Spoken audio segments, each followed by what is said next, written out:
आपण काही गोष्टी सांगण्यापेक्षा ज्या दुसऱ्याने जर सांगितल्या ना, त्या पटकन डोक्यात बसतात, हे मात्र खरं आहे. आता माझ्या मुलीचं असं होतं ना, जेव्हा पण मी तिला सांगते पालेभाज्या खायच्या किंवा तूप, दही खायचं, डाळी-दुळी खायच्या, तेव्हा तिचं असं एकच मत ठाम असतं का मला जे आवडेल तेच मी खाणार. ती ताटातले दिलेलं पण ती उचलून ठेवते, कधी ऐकत नाही. पण म्हणतात ना, सोनाराने कान टोचलेले नेहमीच बरे. तर तसं काही तिच्यासोबत होतंय. आता जशी शाळेत जाते ना, तशी मैत्रिणींच्या डब्यातलं बघती किंवा मॅडम सांगतात की हे खाल्ल्याने हे शरीरासाठी हे होतं. तिला केस वाढवण्याची आवड आहे, तर केसासाठी मॅडम सांगतात. तर तेव्हापासून ती खायला सुरुवात केली. आता हीच आमटी तिला कधी न आवडणारी आमटी तिने मला बनवायला सांगितली आज, कारण की तिच्या मैत्रिणीच्या डब्यातली तिने आमटी खाऊन बघितली. तर खूप टेस्टी लागली. मम्मी म्हणे खूपच टेस्टी आमटी असते. म्हटलं मी काही वेगळं सांगत असते का तुला?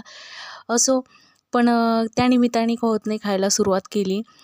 तर मग त्याच्यासाठीच मी रात्री ही आमटी बनवली होती आणि त्या आमटीमध्ये लिंबू मात्र नव्हतं, पण एकदम भन्नाट झाली होती. नक्की ट्राय करा आणि